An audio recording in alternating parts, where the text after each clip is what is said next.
estamos chegando ao fim desse grande livro do evangelista São Lucas, Atos dos Apóstolos.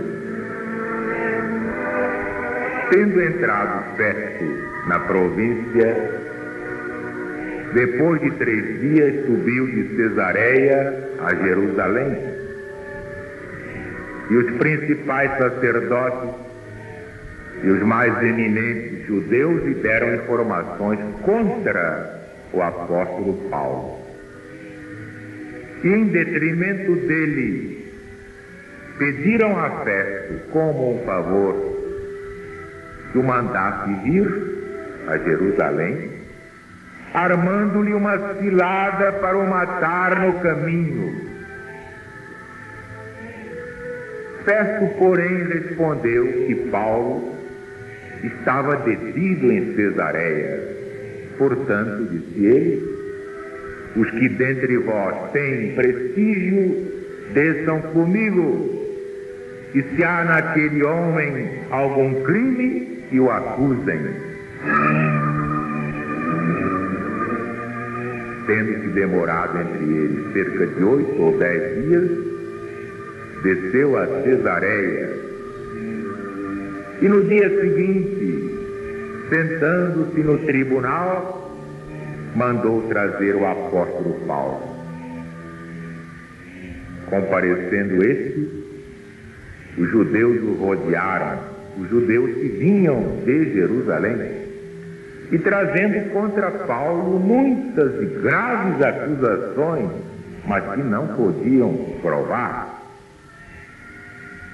Então o apóstolo Paulo, defendendo-se, declarou: não tenho pecado em coisa alguma, nem contra a lei dos judeus, nem contra o templo, nem contra César, imperador.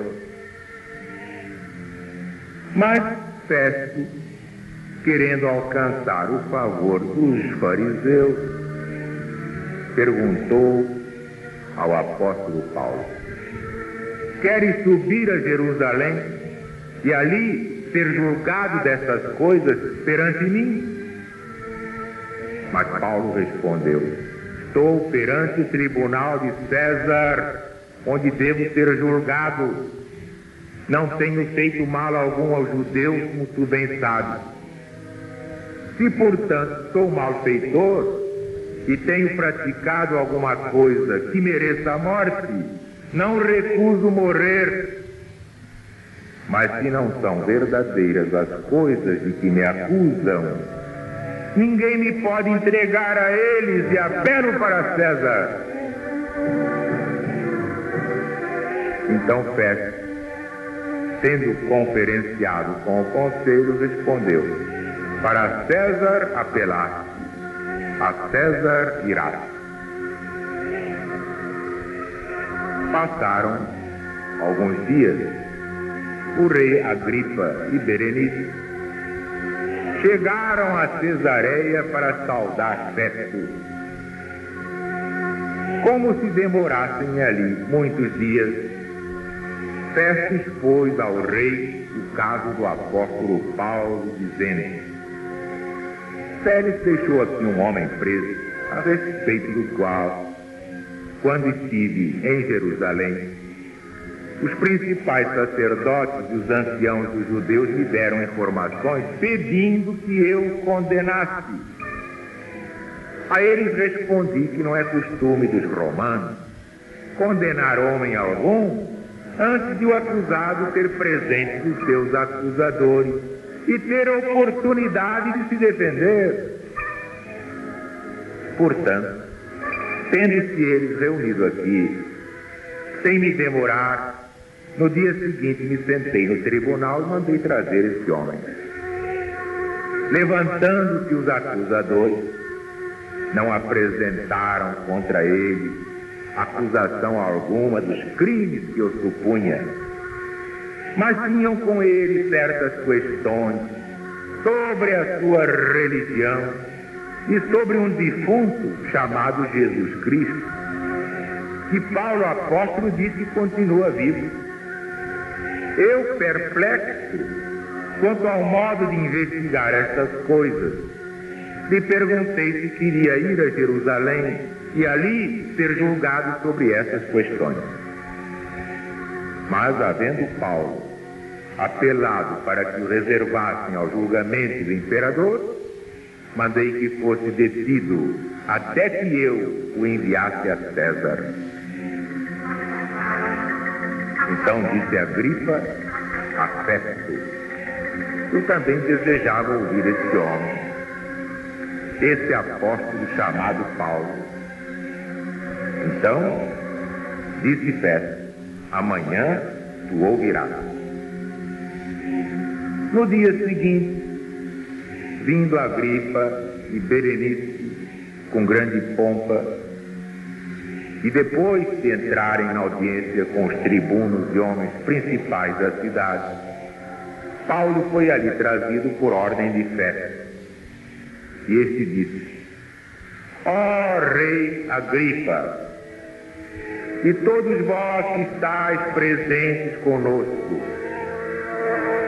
vedes este homem, por causa de quem toda a comunidade dos judeus recorreu a mim, tanto em Jerusalém quanto aqui, clamando que não convinha que ele vivesse mais, que devia ser morto.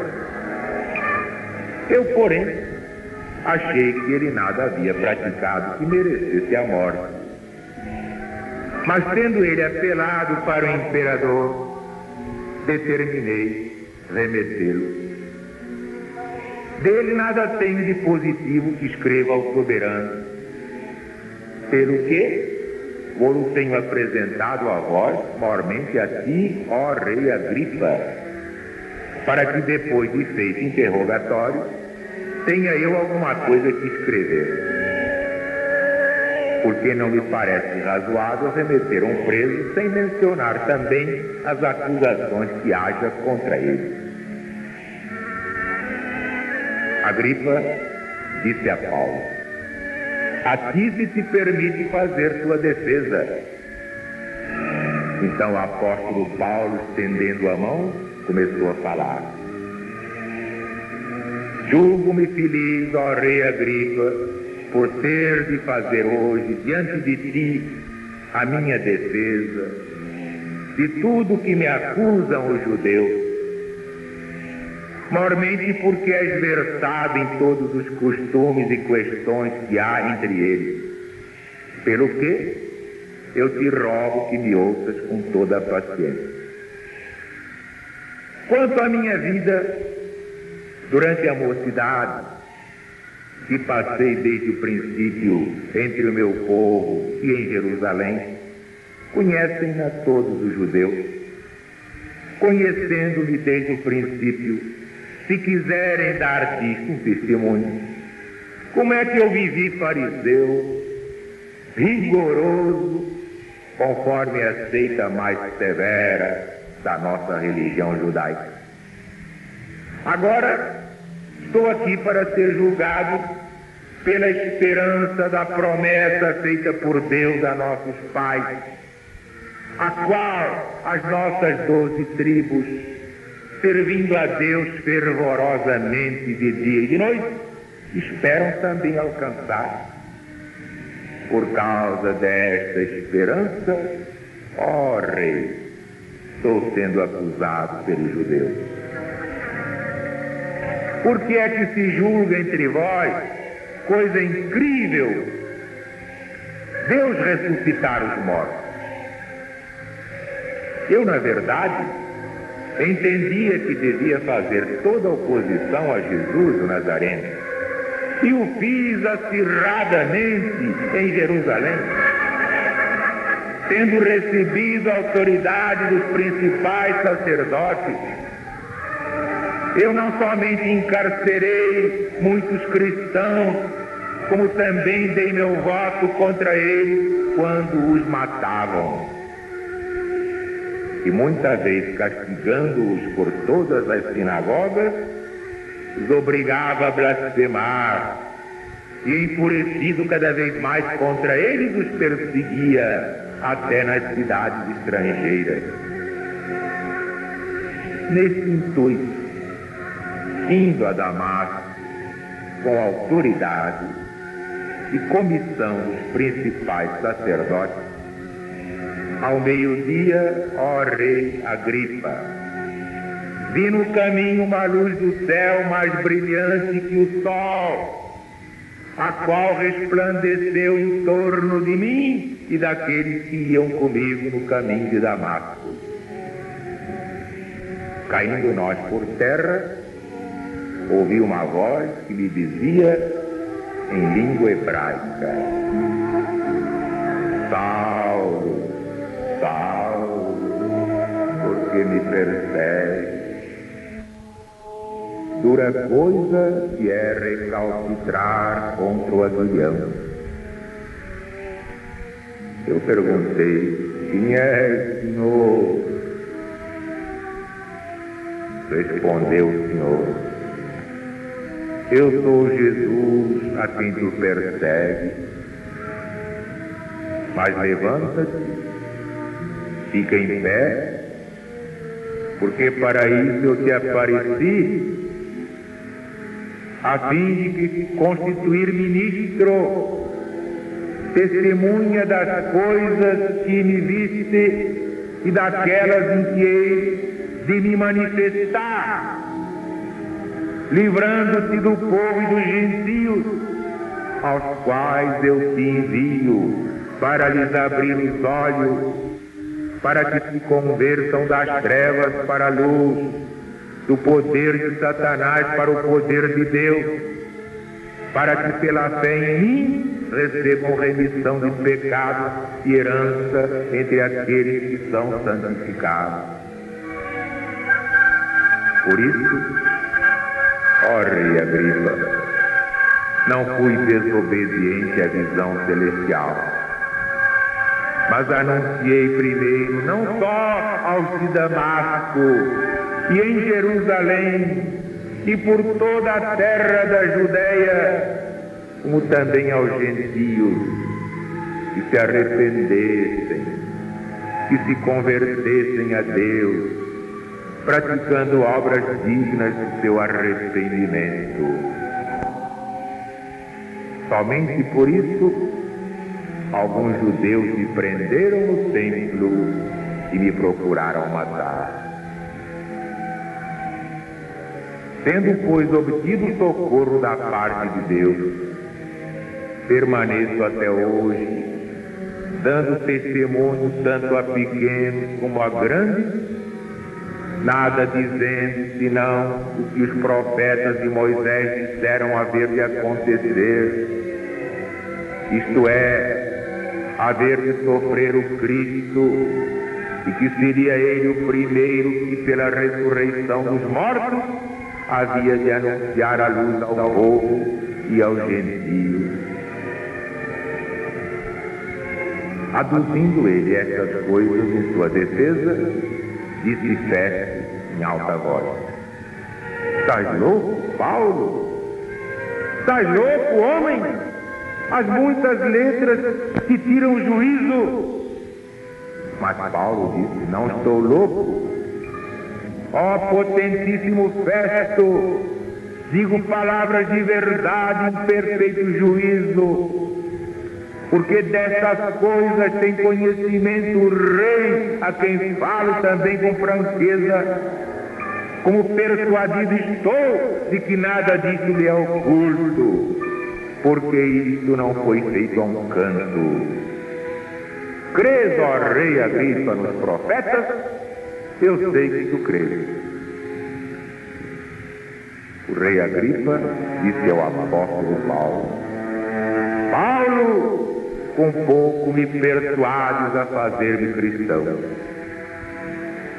Paulo respondeu: prover a Deus, e com pouco ou com muito, não somente tu, mas ainda todos aqueles que hoje me ouvem se tornassem cristãos, como eu sou hoje, menos essas cadeiras. Levantou-se o rei, também o governador e Berenice, dos que estavam sentados com ele. E, havendo-se retirado, falavam uns com os outros, dizendo: este homem nada tem feito que mereça pena de morte, nem aumento de prisão. Foi quando Agripa disse à fé: bem, ele poderia ser solto, se não tivesse apelado para César imperador.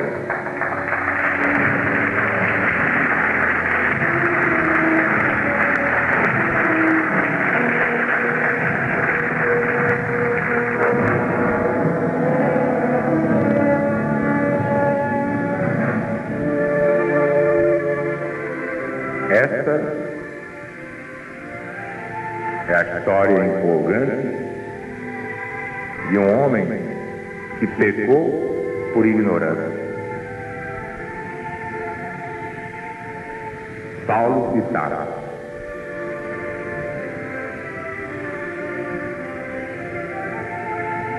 Se houve um inimigo feroz do cristianismo, foi esse rabino judeu, Saulo de Tarso. Por maldade? Não, sempre por ignorância. Que ninguém era mais puro do que ele. Mas, naquele seu fervor, naquele seu sectarismo radical, fora do judaísmo não há salvação, ele não podia admitir que fora da lei de Moisés houvesse outra lei qualquer.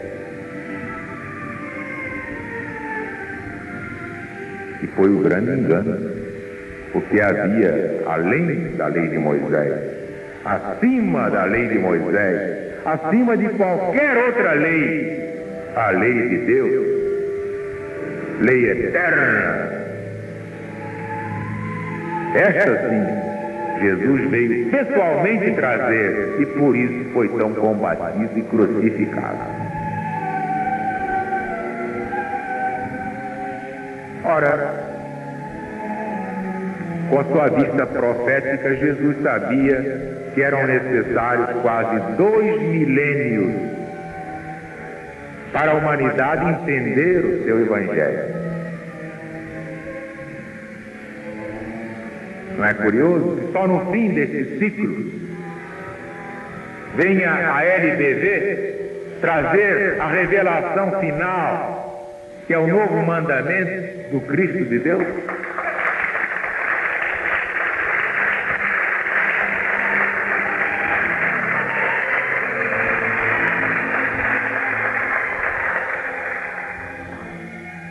Pois se Jesus é a potência máxima, nós temos dado os capítulos da história secreta do Brasil.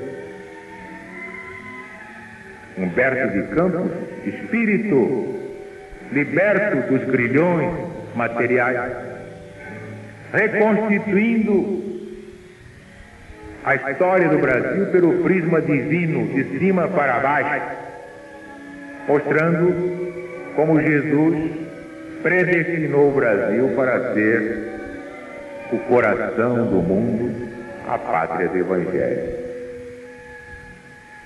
Ora, não é uma estranha coincidência que exatamente o Brasil venha a aceitar o novo mandamento que nenhum outro país aceitou?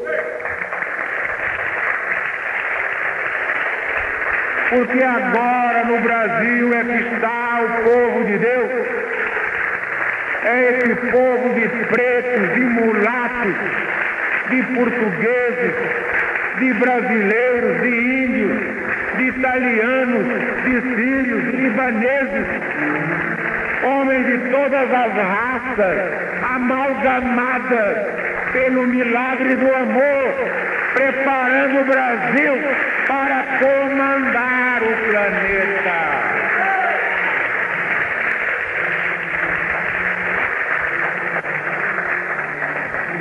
Esse é o grande milagre. Os homens que falam tanto nas coisas materiais não sabem colocar as questões dentro das leis eternas. Mas